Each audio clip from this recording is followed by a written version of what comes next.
Phoenix Books presents Dragonquest, written by McCaffrey. This performance by Adrienne Barbeau is copyright 2015 Phoenix Books. It has been digitally remastered from the original 1992 Dove audio sound recording. Rukbat in the Sagittarian sector was a golden G-type star.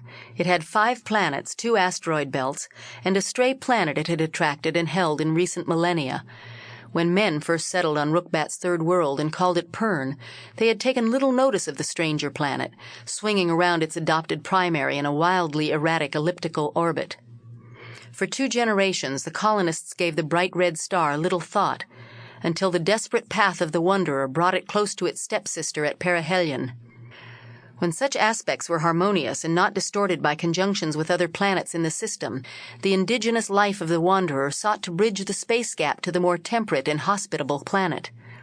The initial losses the colonists suffered were staggering, and it was during the subsequent long struggle to survive and combat this menace dropping through Pern's skies like silver threads that Pern's tenuous contact with the mother planet was broken. To control the incursions of the dreadful threads, for the Pernese had cannibalized their transport ships early on and abandoned such technological sophistication as was irrelevant to this pastoral planet, the resourceful men embarked on a long-term plan.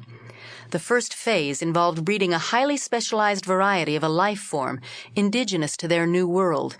Men and women with high empathy ratings and some innate telepathic ability were trained to use and preserve these unusual animals.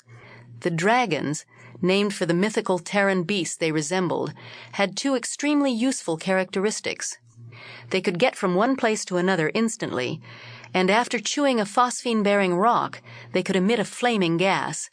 As the dragons could fly, they'd be able to char thread mid-air, yet escape its worst ravages themselves.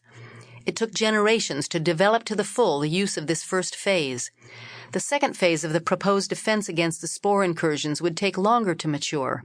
For thread, a space-traveling mycorrhizoid spore, devoured organic matter with mindless voracity, and once grounded, burrowed and proliferated with terrifying speed.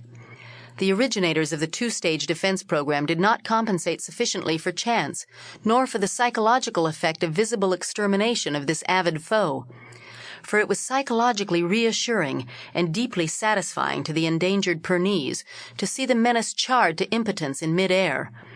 Also, the southern continent, where the second phase was initiated, proved untenable, and the entire colony was moved to the northern continent to seek refuge from the threads in the natural caves of the northern mountain ranges. Sample complete. Ready to continue?